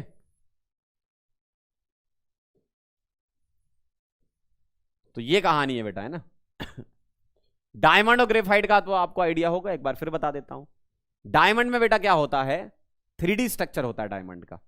ग्रेफाइट का 2D शीट लाइक स्ट्रक्चर होता है। डायमंड में क्या होता है? हर एक कार्बन एक दूसरे से कनेक्टेड रहता है, टेट्राहेड्रली जुड़ा रहता है। ग्रेफाइट में क्या होता है? शीट लाइक स्ट्रक्चर होता है, हेक्सागोनल रिंग होती है। डायमंड बेटा नॉन एरोमेटिक होता है, sp3 हाइब्रिडाइजेशन होता है। ग्रेफाइट तुम्हारा एरोमेटिक होता है, sp2 हाइब्रिडाइजेशन होता है, ठीक है। ग्रेफाइट तुम्हारा सॉफ्ट होता है और डायमंड तुम्हारा हार्ड होता है। ये सॉफ्ट और ये हार्ड, क्यों? क्योंकि ग्रेफाइट में क्या होता है? वॉन्डरवॉल फोर्सेस होते हैं लेयर के बीच में, ठीक है। ग्रेफाइट में लेयर के बीच में वॉन्डरवॉल फोर्सेस होते हैं, और उन्हीं वॉन्डरवॉल फोर्सेस की वजह से स्लिपरी नेचर का होता है और सॉफ्ट होता है। लुब्रिकेंट की तरह यूज भी करते हैं इसको। मतलब ये बहुत सारी चीजें आपकी रिवाइज हो गई इसमें। केमिकल बॉन्डिंग तो ये मान लो कि पूरा का पूरा, मतलब जितनी चीजें केमिकल बॉन्डिंग में थी सारी रिवाइज करा दी मैंने आपको, है ना। ठीक, तो बेटा ग्रेफाइट क्या है? एरोमेटिक होता है। क्या होता है ग्रेफाइट? एरोमेटिक होता है। डायमंड क्या होता है आपका? नॉन एरोमेटिक होता है। इधर हाइब्रिडाइजेशन ऑफ कार्बन sp3 होता है, इधर बेटा sp2 होता है। ये लुब्रिकेंट होता है, ये इसको एब्रेसिव होता है, एब्रेसिव होता है ये, ठीक है। और क्या बताया था मैंने? सॉफ्ट होता है ड्यू टू वांडर वाल फोर्सेस प्रेजेंट बिटवीन लेयर्स, ठीक है। लेयर स्ट्रक्चर होता है इसका 2D लेयर्ड और इसका 3D, 3 डायमेंशन। समझ गए कहानी? तो ये कहानी है। वैसे ही आपका SiC का हो गया, AlN का हो गया, ठीक। एक और लिख लो इसमें, कोवेलेंट नेटवर्क में Si भी होता है। सिलिकॉन भी एक दूसरे से जुड़ा रहता है, मतलब अपने ही दूसरे से जुड़ा रहता है। कैसे? ऐसे टेट्राहेड्रली, Si इस तरीके जोड़ दो, Si इस तरीके जुड़ा रहता है ना। तो बड़ा सा स्ट्रक्चर होता है इसका। तो जायंट कोवेलेंट बोलता हूं मैं इनको। क्या बोलता हूं? जायंट कोवेलेंट, बहुत बड़े बड़े कोवेलेंट। एक तो देखो, आप कंफ्यूज कहां हो सकते हो? मॉलिक्यूलर सॉलिड और कोवेलेंट सॉलिड में हो सकते हो, ठीक है। क्योंकि मैं जब पढ़ता था तो पढ़ते टाइम मुझे भी बड़ा कंफ्यूजन होता था कि मॉलिक्यूलर सॉलिड में भी कोवेलेंट बॉन्ड है और कोवेलेंट सॉलिड में भी कोवेलेंट बॉन्ड है। देखो ना, यहां जो बॉन्ड है वो क्या है? कोवेलेंट है। मॉलिक्यूल में भी तो कोवेलेंट बॉन्ड होते हैं आपस में। देखो, अगर मैं आपसे बोलूं ये मॉलिक्यूलर सॉलिड है, आपने मॉलिक्यूल लिया, कौन सा मॉलिक्यूल लिया? मान लो CCl4 लिया, तो CCl4 में भी तो बेटा कोवेलेंट बॉन्ड है। देखो, तो इसको कोवेलेंट सॉलिड क्यों नहीं बोल रहे हैं? देखो, फिर से सुन लो मेरी कहानी, जो मैं कहना चाह रहा हूं, वरना मेरे जैसा कंफ्यूजन होगा आपको और क्वेश्चन गलत कर जाओगे। मॉलिक्यूलर सॉलिड में मॉलिक्यूल्स में कोवेलेंट बॉन्ड होते हैं, ये बात सही है। मॉलिक्यूल के बीच में तो कोवेलेंट बॉन्ड हो गई ना, एटम्स के बीच में। मॉलिक्यूल में जो एटम होंगे उनके बीच तो कोवेलेंट बॉन्ड बनेगा ही, है ना। तो मॉलिक्यूलर सॉलिड में मॉलिक्यूल्स के जो एटम है उनके बीच में कोवेलेंट बॉन्ड होता है, ये बात बिल्कुल सही है। कोवेलेंट सॉलिड में भी कोवेलेंट बॉन्ड होता है, ये बात भी सही है। लेकिन कोवेलेंट सॉलिड का मतलब है नेटवर्क सॉलिड, मतलब बड़े बड़े स्ट्रक्चर। तो एक तरीके से आपने क्या करा, बहुत बड़े स्ट्रक्चर बना रहे हो, मतलब वो क्या है, तुम्हारा कोवेलेंट सॉलिड है। और सिर्फ एक आप डिस्क्रीट मॉलिक्यूल, मतलब डिस्क्रीट मतलब एक ही मॉलिक्यूल ले लिया, एक ही मॉलिक्यूल लिया और उसका किसी दूसरे मॉलिक्यूल से वीक फोर्स दिखा रहे हो। उसमें अंदर तो कोवेलेंट है, लेकिन उन मॉलिक्यूल के बीच में आपस में कौन सा फोर्स है, वो होता है वीक वांडरवाल फोर्स। फिर से समझ लो, मान लो मैंने आपसे बोला CCl4, तो CCl4 और CCl4 के दो मॉलिक्यूल के बीच में इनके बीच में कौन सा फोर्स होगा, कौन सा फोर्स होगा, वीक वांडरवाल फोर्स। ठीक है, जैसे मैं आपको समझाता हूं, मेरे पास कुछ बॉल पड़ी हुई है यहां पे, इनसे समझ लो। जैसे मान लो मेरे पास एक ये एटम है, मतलब एक मॉलिक्यूल मान लो इसको, है ना, ये मॉलिक्यूल है, एक मॉलिक्यूल है। तो बेटा इन दोनों के बीच में जो फोर्स होंगे यहां पर, ठीक है, इन दोनों के बीच में जो फोर्स होंगे वो वीक वांडरवाल फोर्स होंगे, तो मॉलिक्यूलर सॉलिड है। समझ गए बात को। अब अगर मैंने कोई एक मॉलिक्यूल पकड़ लिया, ठीक, अब ये बहुत बड़ा सा स्ट्रक्चर बना रहा है, ये मॉलिक्यूल बहुत बड़ा सा स्ट्रक्चर बना रहा है, तो ये कोवेलेंट में आ गया। तो ऐसा नहीं है, अगर मैं आपसे बोलूं बताओ इसमें कोवेलेंट बॉन्ड है क्या, आप बोलोगे यस है भाई, मॉलिक्यूल के बीच में जो एटम है उनके बीच कोवेलेंट बॉन्ड होंगे। इसमें कोवेलेंट बॉन्ड है क्या, आप बोलोगे हैं। लेकिन दोनों के बीच का फोर्स क्या है, वीक वांडरवाल फोर्स है। क्या है, वीक वांडरवाल फोर्स है। और अगर वीक वांडरवाल फोर्स है, इसका मतलब क्या होगा, मॉलिक्यूलर सॉलिड होगा। समझ रहे हो। अगर मैं इसी मॉलिक्यूल को बहुत बड़ा स्ट्रक्चर इसका बना दूं, या इसका कोई और अरेंजमेंट बना दूं, मतलब बड़ा स्ट्रक्चर बना दूं, तो क्या बोलोगे, इसको कोवेलेंट सॉलिड बोलोगे। ध्यान रखना इस बात का, ठीक है। तो ये कहानी है इसकी। कहां गए थे अपन, तो हम बेटा कोवेलेंट में आ गए। कोवेलेंट का मतलब नेटवर्क सॉलिड, बड़े बड़े structure, SiO2, SiC, AlN, diamond, graphite, silicon, ये सारे है ना। फिजिकल नेचर क्या है, देखो ये वाले सारे हार्ड हैं सिवाय ग्रेफाइट के। ग्रेफाइट बेटा सॉफ्ट होता है, बताया मैंने आपको क्यों सॉफ्ट होता है, स्लिपरी होता है, वो वीक फोर्सेस होते हैं लेयर के बीच में, ठीक। ये सारे इंसुलेटर हैं, कौन से, ये सारे इंसुलेटर हैं। लेकिन ग्रेफाइट कंडक्टर होता है। क्यों होता है, ग्रेफाइट में बेटा फ्री इलेक्ट्रॉन घूमते हैं, ग्रेफाइट एरोमेटिक होता है ना, तो इलेक्ट्रॉन के फ्री मूवमेंट की वजह से कंडक्टिविटी आती है। तो ये कंडक्टर क्यों है, due to the movement of, ये भाई ये छोटे छोटे से पॉइंट हैं, छोटे छोटे से पॉइंट है भाई, आजकल पूछने लगे ये सारी चीजें, है ना, क्योंकि वो चाहते हैं कि भाई आपको बेसिक क्लियर हो। बेसिक क्लियर नहीं होंगे तो कहां जाओगे भाई, सीधे थोड़ी यूनिट सेल में पैकिंग फ्रैक्शन निकालना चालू कर देंगे। कंडक्टर है due to movement of, due to movement of क्या, फ्री इलेक्ट्रॉन्स। तो ग्रेफाइट में फ्री इलेक्ट्रॉन्स के मूवमेंट होता है, उसकी वजह से कंडक्टिविटी आती है, ठीक है। और मेल्टिंग पॉइंट इसका क्या है, वेरी हाई है, बहुत हाई होता है। क्यों, जॉइंट कोवेलेंट है भाई, बहुत बड़ा स्ट्रक्चर है, ठीक। अब मैं आपको आपका एक मिथ दूर कर देता हूं आज। क्या, बचपन में आपने पढ़ा था, सही पढ़ा था, गलत नहीं था, बचपन में आपने पढ़ा था क्या, मेल्टिंग पॉइंट आयनिक कंपाउंड्स का ज्यादा होता है, यही पढ़ा था। किसका, आयोनिक सॉलिड का या आयनिक कंपाउंड्स का ज्यादा होता है comparison to covalent, covalent compound. Covalent compound मतलब यहां पर मैं किसकी बात कर रहा हूं, कोवेलेंट कंपाउंड मतलब एक कोई कोवेलेंट कंपाउंड है उसके बीच के फोर्स, मतलब एक तरीके से ये मॉलिक्यूलर सॉलिड की बात कर रहे हो आप। ध्यान से सुनना जरा, इसका मतलब क्या हो गया, आप किसकी बात कर रहे हो, मॉलिक्यूलर सॉलिड की। अच्छा ये वाली बात एक बार फिर से समझ लो, एक बार मैं और समझाना चाहता हूं। मैं अगर आपसे बोलूं NaCl और CO2, सुनना ध्यान से, NaCl और CO2 किसका मेल्टिंग पॉइंट ज्यादा है, आप बोलोगे सर NaCl का। क्यों, बचपन में पढ़ा था, आयनिक कंपाउंड का ज्यादा होता है कोवेलेंट कंपाउंड से। आपने CO2 को कोवेलेंट कंपाउंड बोला, वही तो मैं लिख रहा हूं, लेकिन हम यहां उसको कैसे डिस्क्राइब कर रहे हैं, उस CO2 के मॉलिक्यूल के आपस के फोर्स क्या होंगे, वीक वांडरवाल फोर्स होंगे, और CO2 में होते हैं IDP, तो मॉलिक्यूलर सॉलिड में आएगा ये, ठीक है। तो ये मॉलिक्यूलर सॉलिड है, ठीक है, ध्यान रखना। और ये तो बात हो गई बचपन की, ठीक, जिसको मैंने अभी कनेक्ट कर दिया मॉलिक्यूलर सॉलिड से। अब ध्यान से देखना, अगर मैं आपसे बोलूं, इसको शिफ्ट कर लेते हैं थोड़ा सा, पूरा शिफ्ट हो जाएगा ये, चलो इसको यहां हटा रहा हूं।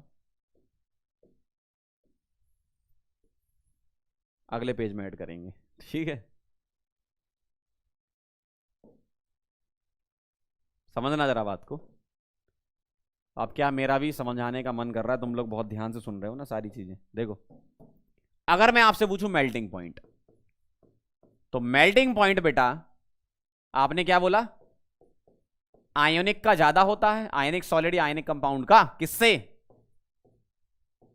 कोवेलेंट कंपाउंड से। ध्यान से सुनना जरा, कोवेलेंट कंपाउंड लिख रहा हूं मैं। कोवेलेंट कंपाउंड का मतलब हम क्या बोल रहे हैं यहां पर, कोवेलेंट कंपाउंड का मतलब बोल रहे हैं हम यहां पर मॉलिक्यूलर सॉलिड, क्योंकि कोवेलेंट कंपाउंड के बीच में आपस में मॉलिक्यूलर जो फोर्स होंगे, इंटरमॉलिक्यूलर फोर्स होंगे ना, तो मॉलिक्यूलर सॉलिड में आएगा ये आपकी बचपन की बात थी। नई बात क्या ऐड कर रहा हूं, कोवेलेंट सॉलिड का ज्यादा होता है। क्यों, कोवेलेंट सॉलिड होते हैं जायंट कोवेलेंट, बोल रहा हूं बहुत बड़े स्ट्रक्चर होते हैं ये covalent solid, giant covalent solid, जिसको हम क्या बोलते हैं, नेटवर्क सॉलिड। तो इनका मेल्टिंग पॉइंट और ज्यादा होता, बहुत बड़े स्ट्रक्चर हैं भाई, लेटेस्ट एनर्जी बहुत ज्यादा होगी इनकी, ठीक है, मतलब बॉन्ड तोड़ने में बहुत ज्यादा एनर्जी देनी पड़ेगी इनमें, ठीक। तो कोवेलेंट सॉलिड या नेटवर्क सॉलिड की बात करें, जो कि जायंट स्ट्रक्चर होते हैं, बड़े बड़े स्ट्रक्चर होते हैं, उनका ज्यादा होता है, फिर आयनिक का, फिर नॉर्मल कोवेलेंट कंपाउंड जो कि मॉलिक्यूलर सॉलिड में आते हैं। एक एग्जांपल से समझ लो तो कहानी क्लियर हो जाएगी। क्या, अगर मैं आपसे बोलूं SiO2, ठीक है, तो इसका ज्यादा होता है किससे, NaCl से, ठीक है।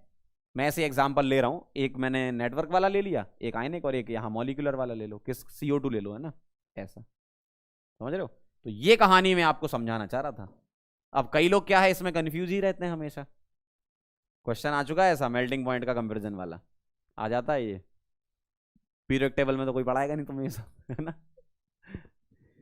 तो कोवेलेंट सॉलिड जो होते हैं बेटा, नेटवर्क सॉलिड, जिसको अपन जायंट, बड़े बड़े स्ट्रक्चर, तो बड़े बड़े स्ट्रक्चर का मेल्टिंग पॉइंट ज्यादा होता है, और फिर आपकी बचपन की यादें, आयनिक का ज्यादा कोवेलेंट से, बस ये एक ऐड कर लो पॉइंट, ठीक।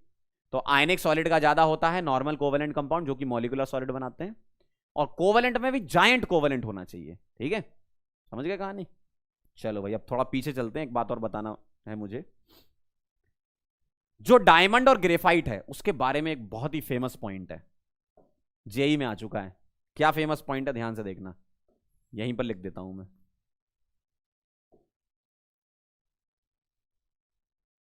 ठीक है। इसको थोड़ा छोटा कर लेते हैं, बहुत ज्यादा बड़ा हो गया है।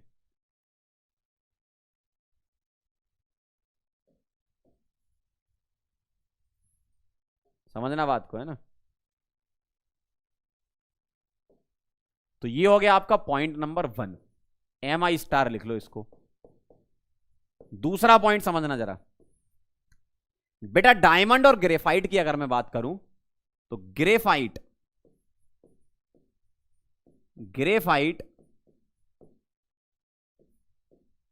गुड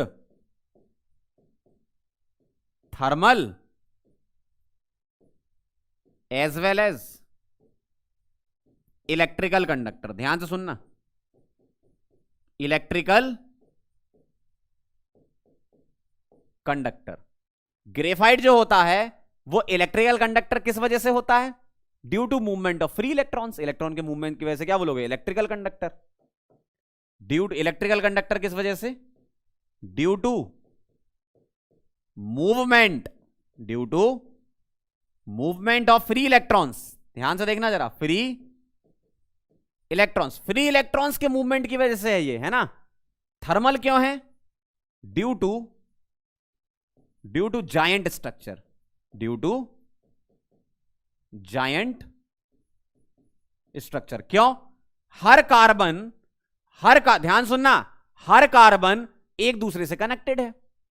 अगर मान लो आप किसी एक कोने से कार्बन को गर्म करना चालू करोगे, तो कनेक्टिविटी है, मतलब बॉन्ड के थ्रू एनर्जी का ट्रांसफर हो जाएगा। अगर आपने हीट करा तो हीटिंग पर कोई अच्छा थर्मल कंडक्टर तब होता है जब वो बड़ा स्ट्रक्चर हो, ठीक है। मतलब एक साइड से गर्म करोगे तो वह एनर्जी फैलती जाएगी, पूरा का पूरा क्रिस्टल गर्म हो जाएगा। और इलेक्ट्रिकल कंडक्टर किस वजह से है, इलेक्ट्रॉन के मूवमेंट की वजह से, क्योंकि ग्रेफाइट एरोमेटिक होता है, पाई इलेक्ट्रॉन के मूवमेंट होता रहेगा, ठीक। अगला सुनो, दूसरा देखना, डायमंड गुड थर्मल कंडक्टर सुनना जरा ध्यान से, गुड थर्मल कंडक्टर, कंडक्टर, ठीक है, बट बैड इलेक्ट्रिकल कंडक्टर, मतलब इंसुलेटर ही लिख दो, ठीक है, गुड थर्मल कंडक्टर एंड क्या है, इंसुलेटर है, या ऐसा बोल दो क्योंकि अपन ने क्या है ना, कंडक्टिविटी को दो टाइप से डिस्क्राइब कर रहे हैं, एक थर्मल कंडक्टिविटी, एक इलेक्ट्रिकल कंडक्टिविटी, है ना। तो अपन ऐसा लिख सकते हैं, इलेक्ट्रिकल इंसुलेटर लिख दो। थर्मल तो कंडक्टर है लेकिन इलेक्ट्रिकल इंसुलेटर है, इलेक्ट्रिकल इंसुलेटर है। अब ध्यान से सुनो, क्या डायमंड में कोई फ्री इलेक्ट्रॉन पाया जाता है? नहीं ना। तो बेटा जब फ्री इलेक्ट्रॉन है ही नहीं तो किसका मूवमेंट? फ्री इलेक्ट्रॉन है ही नहीं ना। क्यों? डायमंड का स्ट्रक्चर में हर एक कार्बन एक दूसरे से टेट्राहीड्रली कनेक्टेड होता है, सही है ना। हर एक कार्बन एक दूसरे से टेट्राहीड्रली कनेक्टेड रहता है इस तरीके से। तो कोई फ्री इलेक्ट्रॉन तो है ही नहीं, क्यों? वैलेंस इलेक्ट्रॉन 4 होते हैं कार्बन के पास, चारों शेयरिंग में यूज कर लिए। मतलब यह है कि फ्री इलेक्ट्रॉन है ही नहीं तो इलेक्ट्रिकल इंसुलेटर है, ठीक। तो क्या रीजन लिखोगे? No free electron, no free electron. लेकिन गुड थर्मल कंडक्टर, और रीजन बेटा यही है, इसका भी रीजन यही होता है, इसका भी यही होता है। देखो थर्मल कंडक्टर तो है ये, क्यों है थर्मल कंडक्टर? क्यों है? क्योंकि ये जायंट स्ट्रक्चर है, बड़ा स्ट्रक्चर है। अगर आप इधर इस कार्बन से इसको हीट करना स्टार्ट कर दो तो ड्यू टू कनेक्टिविटी बॉन्ड में हीट का फ्लो होकर ये पूरा का पूरा क्रिस्टल गर्म कर देगा, हीट फ्लो हो जाएगी, समझ रहे हो। तो ये कहानी है, ये जेई का सवाल है, अभी ताजा ताजा, ये शायद 5-6 साल पहले गई। तो ये बेसिक सी चीजें पूछ लेते हैं, है ना। तो थर्मल कंडक्टर तो अच्छा होता है डायमंड, लेकिन इलेक्ट्रिकल इंसुलेटर होता है, ठीक है। चलो बेटा अब आगे बढ़ते हैं। अब अपन ये क्लासीफाई कर लेते हैं, सारी चीजें हम समझ गए, बढ़िया तरीके से अपन आंसर करेंगे। चलो बताओ, ठीक है, ज्यादा टाइम नहीं, बस 2-3 क्वेश्चन और कर, 2-3 सेट हैं क्वेश्चन के, क्वेश्चन तो बहुत सारे हैं लेकिन सेट 2-3 है। क्लासीफाई ईच सॉलिड, बताना जरा, सभी सॉलिड को क्लासीफाई कर दो। अब आपको क्या बताना है? क्रिस्टलाइन में 4 और एक अमोर्फस, मतलब 5 में से आपको आंसर बताना है। पहले आप खुद ट्राई करेंगे फिर मैं बताऊंगा, कर लो। अगर आपने इतना कर लिया तो ये समझ लो बेसिक ऑफ सॉलिड स्टेट आपने कर लिया। इसके बाद फिर अपन यूनिट सेल में चलेंगे, फिर अपने पास बॉलिस्टिक मॉडल, बहुत सारी चीजें बना के रखी है मैंने, इतने दिनों से वही बना रहा था मैं, तो वो सब है अपने पास, मजा आ जाएगा एकदम पढ़ के। क्या क्या 5 हैं आपके? मॉलिकुलर, आयनिक, मेटेलिक, कोवेलेंट और एमोर्फस। इन 5 में से आपको आंसर लिखना। चलो P4O10 क्या है बेटा? ये एक मॉलिक्यूल है, तो क्या बोलोगे? मॉलिकुलर। कोई जायंट स्ट्रक्चर नहीं होता है ना, जायंट का मतलब बहुत बड़ा स्ट्रक्चर, नेटवर्क स्ट्रक्चर। अब आप बोलो सर P4O10 तो बड़ा स्ट्रक्चर होता है, बड़े का मतलब होता है देखो कोई भी स्ट्रक्चर हो वो अगर पॉलीमरिक फॉर्म में नहीं है, डिस्क्रीट है, डिस्क्रीट मतलब उसका एक ही स्ट्रक्चर, मतलब पॉलीमर नहीं बना पा रहे उसका, तो वो कोवेलेंट में नहीं है। कोवेलेंट या नेटवर्क क्या होंगे? पॉलीमरिक स्ट्रक्चर होगा, बहुत बड़ा सा, ठीक है, नेवर एंडिंग वाला ऐसा, ठीक। तो ये तो फिर भी एक डिस्क्रीट मॉलिक्यूल है, एंडिंग होती है P4O10 स्ट्रक्चर की, तो मॉलिकुलर है। ग्रेफाइट नेटवर्क, ठीक है, नेटवर्क या कोवेलेंट, ठीक है, नेटवर्क और क्या बेटा? कोवेलेंट। अगला SiC, ये भी नेटवर्क या कोवेलेंट, ठीक है, नेटवर्क और कोवेलेंट बोल दो, बात बराबर है, कोवेलेंट सॉलिड। अगला आरबी, आरबी क्या है बेटा? मेटल, तो क्या लिखूंगा? मेटेलिक। आप पॉज करके ट्राई भी कर सकते हो, है ना। चलो ट्राई करो जरा, बाकी के इतने तो मैंने बता दिए, पॉज करना जरा, ट्राई करो, वापस आओ। अगर आपके सारे सही होंगे ना, आपके बच्चे बहुत खुश रहने वाले हैं जीवन में आपसे। चलो I2 क्या है? I2 एक मॉलिक्यूल है ना, I2 एक मॉलिक्यूल है, मतलब मॉलिकुलर। अगला P4 भी मॉलिक्यूल है, मतलब मॉलिकुलर, ठीक है। आप बोलोगे मॉलिक्यूल तो SiC भी है, लेकिन ये नेवर एंडिंग मॉलिक्यूल है, ठीक है, मतलब जो एंड नहीं होता। प्लास्टिक, बताओ प्लास्टिक, प्लास्टिक, प्लास्टिक क्या है? अमोर्फस। प्लास्टिक क्या है बेटा? अमोर्फस। SI, बहुत सारे सिलिकॉन एक दूसरे से कनेक्टेड हैं, एक्चुअल में SI को SIN लिखना चाहिए, ऐसा, बहुत सारे सिलिकॉन कनेक्टेड होते हैं, मतलब नेटवर्क या कोवेलेंट, ठीक है। LIBR, आयनिक। अरे मेटल नॉन मेटल के बीच में आयनिक, आयनिक, समझ गए। ब्रास, ब्रास क्या होता है? कॉपर Zn का, दो मेटल होते हैं ना, मतलब मेटेलिक होगा, कॉपर और Zn का मिक्सचर है, मेटेलिक। ठीक है, होमोजीनियस सॉलिड सॉल्यूशन होता है जिसको अलॉय बोलते हैं, अलॉय है ये, है ना। तो जो अलॉयज होते हैं वो क्या है? मेटेलिक ही है। NH4 होल थ्राइस PO4, अरे आयन आयन है। अब आप ये बोलोगे सर ये तो मेटल नॉन मेटल नहीं है, ऐसा थोड़ी होता है। जरूरी थोड़ी कि मेटल नॉन मेटल के बीच में आयनिक बने। NH4 पॉजिटिव कैटायन और PO4 3 नेगेटिव एनायन के फॉर्म में मिल सकता है ना, मतलब क्या है ये? आयनिक। ठीक, अब आप ये मत बोलना सर PO4 में कोवेलेंट बॉन्ड थे, ऐसे नहीं करते। अगर वो चार्ज स्पीसी है तो वो आयनिक होगा, ठीक है। ऐसा पूरा का पूरा मॉलिक्यूल अगर मिल रहा है तो वो क्या होगा? देखो इलेक्ट्रॉन ट्रांसफर से बन रहा है तो आयनिक होगा, शेयरिंग से बन रहा है तो कोवेलेंट होगा, सीधा सा कहानी है। ठीक, अब आप ये मत करना सर यहां हम तोड़ लेते हैं 4 P और 10 O को पागल हो गया। ठीक, चलें आगे। चलो भाई, मैच द कॉलम है। अच्छा अच्छा, मैच द कॉलम। चलो शुरू होना जरा। Match the column, match the column, बताओ। K2SO4 ट्राई करो जरा, पहले पॉज करके ट्राई करो जरा, देखते हैं समझ में आया कि नहीं। तुम्हें आ जाना चाहिए वैसे अब तक, तो ट्राई करो। चलो, K2SO4 क्या है बेटा? आयनिक, कैटायन आयन है ना, आयनिक, मतलब इसका आंसर है डी, मैच द कॉलम। देख लो जरा, अच्छे से देख लो। K2SO4 में K प्लस और SO4 2 माइनस नहीं है, पागल हो क्या? कैसी बात देख रहे हो? देखो टिन क्या है बेटा? टिन, टिन क्या? टिन मेटल है। टिन क्या? Metal, metal. टिन है मेटल, मेटल मतलब मेटालिक। चलो भाई अगला बताना। बेंजीन, बेंजीन अपने आप में एक मॉलिक्यूल है ना, मतलब मॉलिकुलर। बेंजीन अपने आप में एक मॉलिक्यूल है, मॉलिकुलर। SI बचा क्या? कोवेलेंट ही बचा ना, कॉमन सेंस लगाओ। कॉमन साइंस आपकी बड़ी अच्छी होनी चाहिए। देखो कोवेलेंट देख लो जरा एक बार, दिख रहा है? K2SO4 है बेटा, आयनिक। अरे क्या मस्त दिख रहा है सर, मजा आ गया। टिन है मेटालिक, बेंजीन है मॉलिकुलर और SI है covalent. Very good. Identify total number of molecular solids, बताओ जरा। Total number of molecular solids कौन कौन से हैं? टिक करेंगे या बॉक्स बना लेते हैं, एक काम करते हैं।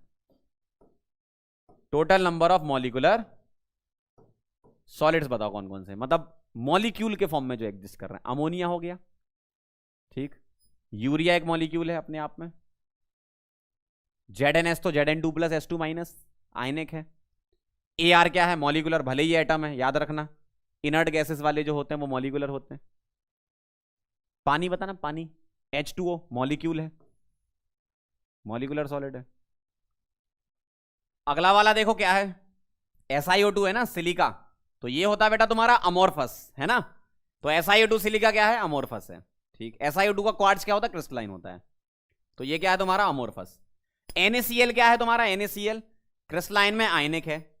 SiC क्या है? ये क्रिस्टलाइन में जायंट कोवेलेंट है, ठीक है, जायंट कोवेलेंट नेटवर्क। अगला ग्रेफाइट, ये भी जायंट कोवेलेंट है, नेटवर्क, है ना। ड्राई आइस बेटा होता है CO2। ड्राई आइस क्या है तुम्हारा? CO2 है, ठीक। तो ड्राई आइस CO2 क्या होता है तुम्हारा? एक डिस्क्रीट मॉलिक्यूल है, मतलब इसके बहुत सारे मॉलिक्यूल आपस में बॉन्ड कर रहे होंगे IDP, मतलब ये भी आपका हो गया आंसर, ठीक है। मॉलिकुलर सॉलिड पूछा है ना, तो ये भी आ गया IDP वाला, ठीक है। मॉलिकुलर में भी आप डिस्क्राइब कर सकते हो, ठीक। जैसे अमोनिया है तो ये हाइड्रोजन बॉन्डिंग होगा, ठीक है। यूरिया हाइड्रोजन बॉन्डिंग होगा। AR में वांडरवाल, वीक वांडरवाल। वाटर में हाइड्रोजन बॉन्डिंग। ड्राई आइस में IDP। खैर मॉलिकुलर पूछा था तो मॉलिक्यूल देख लो बस, है ना, वो तो और अंदर की बातें हो गई। फिर ब्रॉन्ज क्या होगा बेटा? मेटल होगा, सॉरी, हाँ मेटल ही होगा, सही ना। ब्रॉन्ज एक्चुअली में अलॉय है ना, अलॉय होगा तो मेटल ही होगा, ठीक है। तो ये मेटालिक हो गया। चलें आगे, तो ये कहानी हो गई इसकी। आगे बढ़ते हैं। अब अगला बताना है आपको, क्वेश्चन पढ़ लो क्या कह रहे हैं। क्लासिफाई ईच सॉलिड क्रिस्टलाइन और अमोर्फस में बताना बस, ठीक है। बेंजोइक एसिड जानते हो क्या होता है? PH COH। अच्छा यूरिया पता था क्या होता है? यूरिया, यूरिया का फॉर्मूला जानते होगे क्या? नाच दो CO, नाच दो, ठीक है। इस तरीके से होता है। बेंजोइक एसिड ये हो गया, तो ये क्या बोलोगे? बेंजोइक एसिड की एक ही यूनिट है ना, मतलब मॉलिकुलर सॉलिड, मतलब क्रिस्टलाइन बोलोगे। आपको क्रिस्टलाइन अमोर्फस बताना ना। और क्रिस्टलाइन में भी क्या बोलोगे बेटा इसको? मॉलिकुलर। क्रिस्टलाइन में भी क्या बोलोगे? मॉलिकुलर। KNO3 क्या है बेटा? ये भी क्रिस्टलाइन है, आयनिक है ना? क्या है ये बेटा? क्रिस्टलाइन। उसमें भी क्या, और अंदर चलोगे तो आयनिक। सिंपल है। अगला, कॉपर क्या होता है? मेटल होता है ना, तो ये भी क्रिस्टलाइन है। और क्रिस्टलाइन में क्या होगा बेटा? मेटालिक। क्या होगा? मेटालिक। ठीक है। अगला देखो, पॉलीयूरेथन हो गया। पॉलीयूरेथन पता क्या होता है आपका? प्लास्टिक होता है एक तरीके से, बर्तन वर्तन मांजते हैं ना, वो वाली प्लास्टिक वैसा होता है। ठीक। टेफलॉन होता है, ये नॉन स्टिक पेन में यूज करते हैं, मतलब ये सारे पॉलीमर्स होते हैं। सेलोफेन होता है एक, मतलब आप बुक्स पे जो कवर चढ़ाते थे पहले बचपन में, उसी टाइप का टेप जैसी होती है, मतलब टेप नहीं होती, एक तरीके पॉलीथिन होती है, ऐसा समझ लो, है ना। पीवीसी हो गया आपका पॉलीविनाइल क्लोराइड, इसका फुल फॉर्म है पीवीसी, मतलब पॉलीविनाइल क्लोराइड। मतलब जितने भी पॉलीमर हैं वो सारे के सारे अमोर्फस में आते हैं ना, रबर प्लास्टिक वगैरह ये सब है, पॉलीविनाइल क्लोराइड। ठीक है। फाइबर ग्लास हो गए ये सारे के सारे, मतलब ये सब के सब क्या है? अमोर्फस है। ठीक है। ये भी है, ये भी है, ये भी है, ये भी है, और ये भी है। जितने भी पॉलीमर होते हैं, बाकी सब पॉलीमर में डिटेल में आप पढ़ोगे, अभी मैंने आपको थोड़े बता दिए ये वाले। तो ये सब क्या होते हैं? अमोर्फस होते हैं। ठीक है। सभी लोगों को बड़ा वाला थैंक यू। बहुत दिन से मेरे दिल में बात थी, मैं कहना चाह रहा था लेकिन कह नहीं पा रहा था, आज कह दी मैंने। क्या बोल रहा हूं मैं? Thank you so much. और ये जो लेक्चर था सॉलिड स्टेट का, ये थ्योरेटिकल लेक्चर था। इन थ्योरेटिकल लेक्चर से रिलेटेड, मतलब ये जो पहला लेक्चर थ्योरेटिकल, अच्छा खासा थ्योरी है इसमें, है ना, इससे रिलेटेड एग्जाम में क्वेश्चन आजकल आने लगे हैं। फिर से मैं बोल रहा हूं, क्रिस्टलाइन सॉलिड, उसमें भी मॉलिकुलर, कोवेलेंट, आयनिक, मेटेलिक, ये सारी बहुत बेसिक सी चीजें हैं। क्रिस्टलाइन और अमोर्फस का डिफरेंस, मतलब आपको करना क्या है, आज के लेक्चर से रिलेटेड आप एक काम करो, 2 टेबल बना लो। ठीक है। 2 टेबल हैं, एक तो कौन सी है? ये वाली, है ना। आप शॉर्ट नोट्स भी आपके तैयार करके रखो आगे फ्यूचर में रिवीजन के लिए। एक ये वाली टेबल शॉर्ट नोट्स में होनी चाहिए आपके पास एक पेज में, और इसमें तो खैर मैंने अलग अलग स्लाइड ऐड करी हैं, आपके एक पेज में आ जाएगा। मॉलिकुलर सॉलिड आ जाएगा उसी में ही, आयनिक आ जाएगा, मेटेलिक आ जाएगा, और कोवेलेंट आ जाएगा। और ये सारे के सारे पॉइंट लिख लो। मतलब आज के लेक्चर से सिर्फ 2 टेबल आपको रेडी करनी है, क्रिस्टलाइन अमोर्फस और टाइप ऑफ क्रिस्टलाइन सॉलिड। ठीक है। बहुत अच्छे से मैंने एक्सप्लेन कर दिया है। अगर आपको कभी फोर्सेस वगैरह में दिक्कत आ रही हो तो मेरे खुद के वीडियो हैं, केमिकल बॉन्डिंग की प्लेलिस्ट में जाना है, वहां पर सर्च करना है कौन से वीडियो में आपको वांडरवाल फोर्स मिलेंगे। वहां लिखा हुआ, मुझे अभी याद नहीं आ रहा, 16, 17, 18, 19 इन्हीं में से कोई होगा, है ना, मतलब 15, 16, 17, 18 के आसपास वीडियो होगा, उसमें से आप देख लेना। और हाइड्रोजन बॉन्डिंग के बारे में भी अगर आपको आइडिया चाहिए तो वहां से देख लेना आप, उसमें मैंने डिटेल में बताया, पूरा एक लेक्चर लिया फोर्स समझाने में, है ना। चलें फिर, अच्छे तरीके से पढ़ते रहो, मिलते हैं फिर अपन नेक्स्ट लेक्चर में, तब तक के लिए ओके बाय।